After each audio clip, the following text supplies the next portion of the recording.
Olá, meu nome é Alan Gomes e estou aqui para apresentar o curso de Teoria Musical em DVD pela EDOM. Vamos começar então com a importância da teoria musical.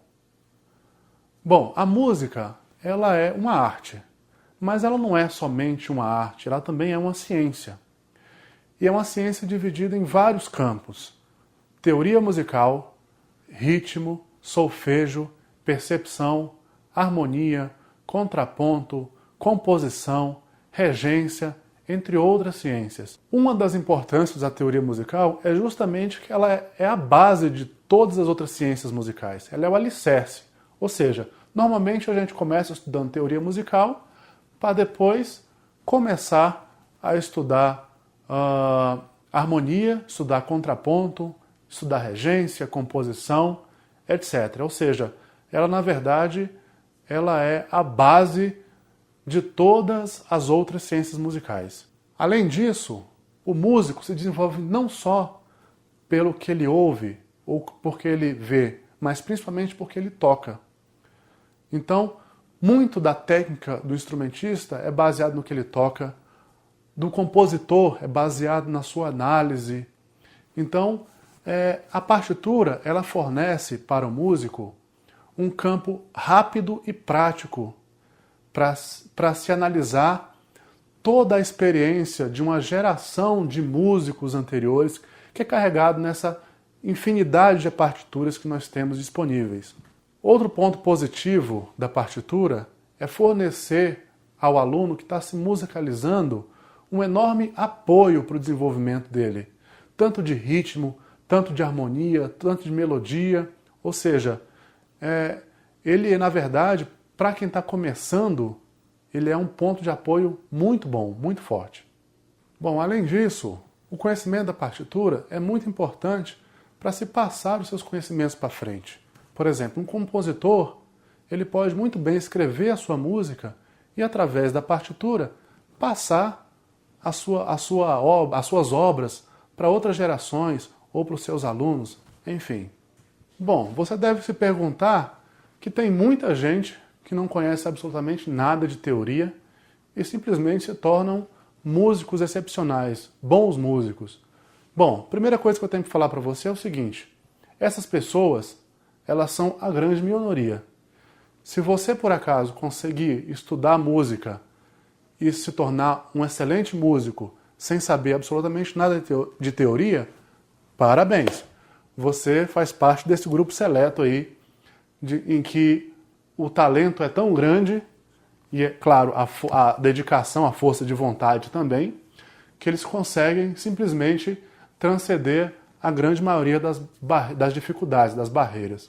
Tá ok? Mas mesmo assim, esse pequeno grupo seleto, que ainda se destaca, muitos deles ainda chegam num determinado ponto em que eles se sentem simplesmente estagnados, sem conseguir se desenvolver, sem conseguir fazer coisas novas. E muitos deles descobrem que isso se dá justamente pela falta de uma bagagem teórica, musical por trás disso. Bom, vamos começar falando sobre a música. Primeiramente, o que é música, né? Na verdade, a música ela tem várias definições. Em vários livros você vai encontrar definições diferentes, mas são definições muito relativas. Por exemplo, a música é um conjunto de sons organizados dentro do tempo, né? Então, de forma harmoniosa, muitas vezes vem assim também, de forma harmoniosa.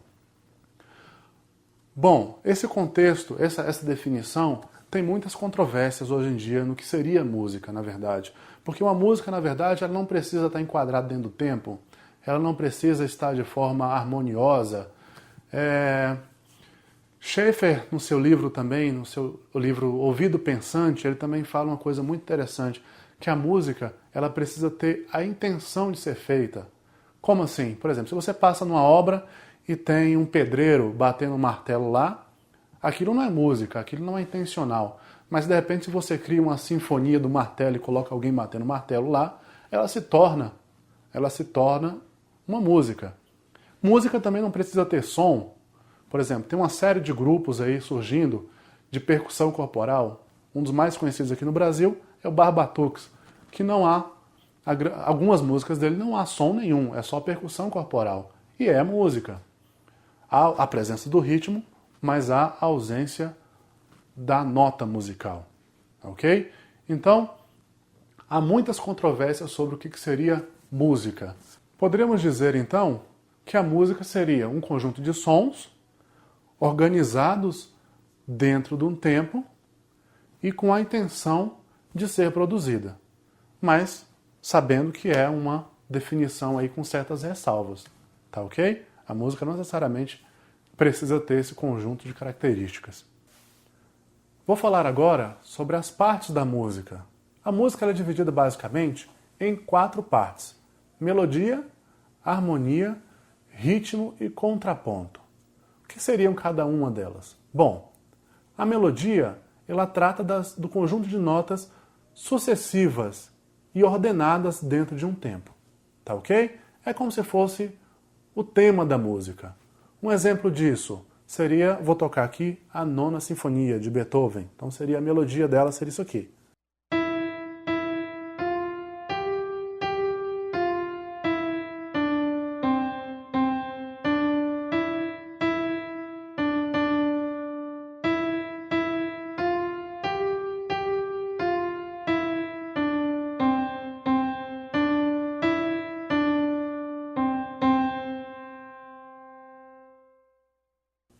E o que seria a harmonia?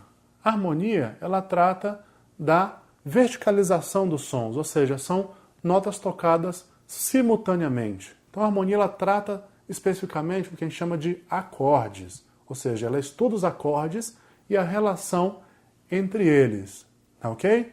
Nessa mesma música aqui, se eu fosse tocar a harmonia dessa música, soaria isso aqui.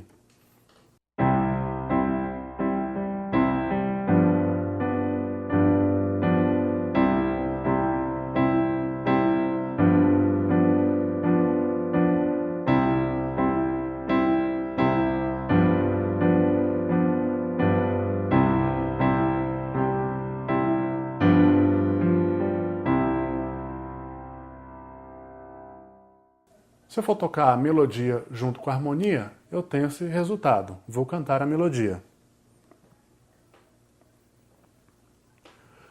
Mi, mi, fá, sol, sol, fá, mi, ré, dó, dó, ré, mi, ré, ré. Mi, mi, fá, sol, sol, fá, mi, ré, dó, dó, ré, mi, ré, dó, dó. Bom, e o que seria o ritmo? O ritmo, na verdade, ele é a organização dos tempos da música. O que são esses tempos da música? Esses tempos nada mais são do que tempos cronológicos. Ou seja, eu posso dizer, por exemplo, que o meu tempo na música é igual a 1 segundo, por exemplo. Então, a cada segundo, eu tenho uma batida do meu tempo na música, que seria mais ou menos isso aqui, ó. Tá ok? Se eu disser que, de repente, o meu tempo na música, eu tenho 2 tempos na minha música a cada segundo, seria o dobro disso. E assim por diante. Tá ok? E com a velocidade desses tempos, eu defino o que a gente chama de andamento. Então, andamento é a velocidade dos tempos da música, enquanto o ritmo é a organização dos tempos da música. Vou dar um exemplo agora do que seria esse ritmo. Vou tocar 2 ritmos diferentes dessa mesma música, da Nona Sinfonia. O primeiro.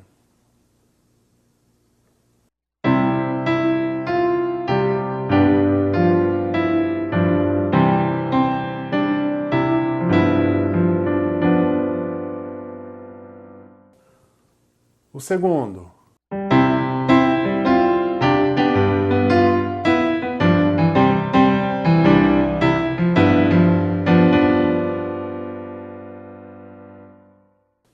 Ou seja, eu toquei 2 ritmos diferentes no mesmo andamento, ou seja, na mesma velocidade. E o que seria o contraponto? Bom, o contraponto ele trata da sobreposição de melodias. Ou seja, o contraponto, na verdade, são duas ou mais melodias acontecendo ao mesmo tempo, simultaneamente. Tá ok? Por exemplo,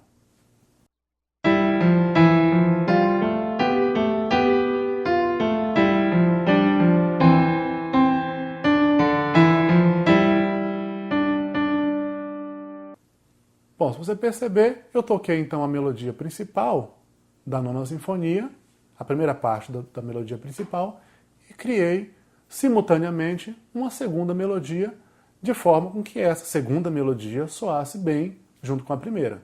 Ok?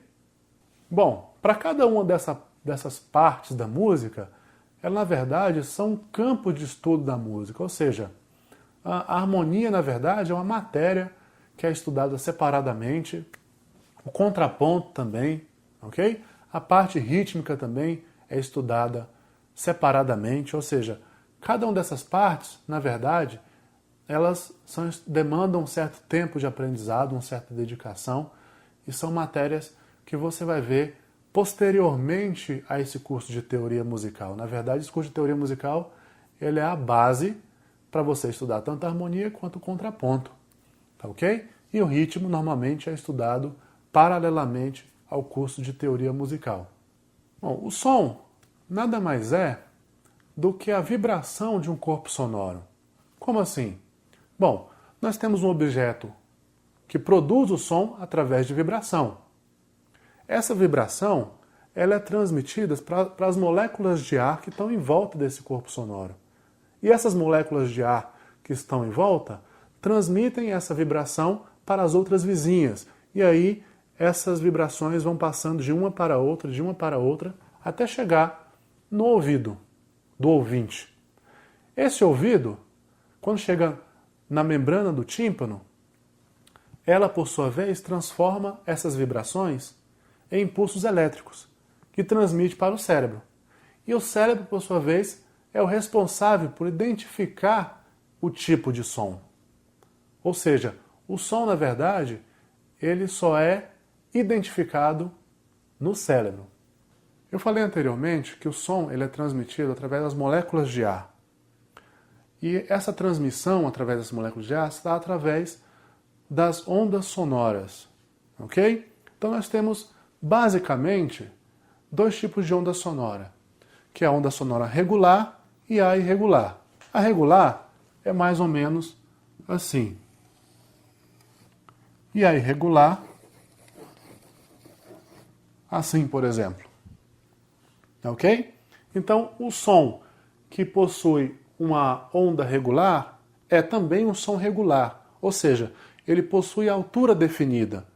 Consequentemente, é uma nota musical.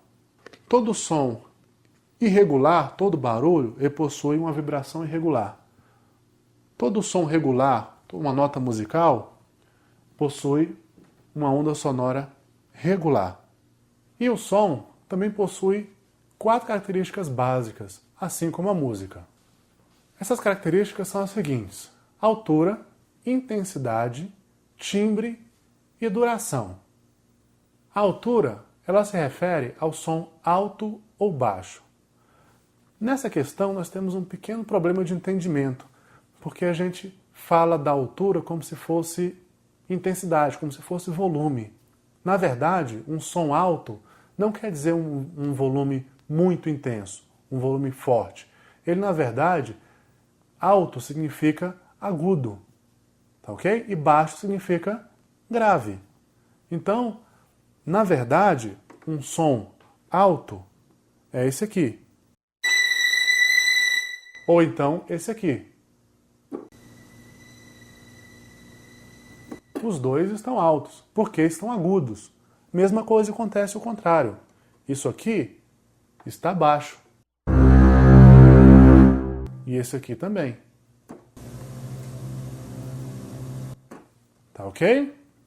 Então, na verdade, o alto e baixo não tem nada a ver com volume. O alto e baixo está relacionado a som agudo, ou seja, alto, ou grave, ou seja, baixo. O segundo parâmetro do som é a intensidade. Então a intensidade, aí sim, se refere ao volume. Há som forte ou fraco. Forte para muito intenso, fraco para pouco intenso. Tá ok? Ou seja, misturando a intensidade com a altura, a gente pode definir o som da seguinte maneira. Esse aqui é um som que está forte e alto. Esse aqui é um som que continua alto, mas agora ele está fraco. Esse aqui, som forte e baixo. E esse aqui é um som fraco e baixo. E o timbre? Bom, o timbre, na verdade, é a cor do som. Como assim a cor do som? Na verdade, é a junção de várias características sonoras que formam um determinado timbre, que formam a especificidade de um determinado timbre. Por exemplo, a minha voz tem um timbre, a sua tem outra. Se você ouve um violino tocando, mesmo que você não esteja vendo esse violino, você sabe que é um, porque você conhece o timbre do violino, tá ok? Mesmo dentro de um determinado instrumento, por exemplo, o piano. Um pianista sabe qual é a diferença de um som de um piano Yamaha para um som de um piano Essenfelder ou Fritz Dobert, etc. Tá ok? Por quê? Porque cada um possui um timbre diferente. Então, timbre é isso. Na verdade, são as características sonoras que formam a cor de um determinado som. E a duração? Bom, a duração é a característica mais fácil de todas, que é simplesmente o tempo de permanência de um determinado som. Por exemplo, se tratando de sons irregulares, por exemplo, se eu jogo um copo no chão, o tempo desse barulho, desse som, ele vai ter um começo e um fim, tá ok? E esse tempo de permanência seria a duração desse som.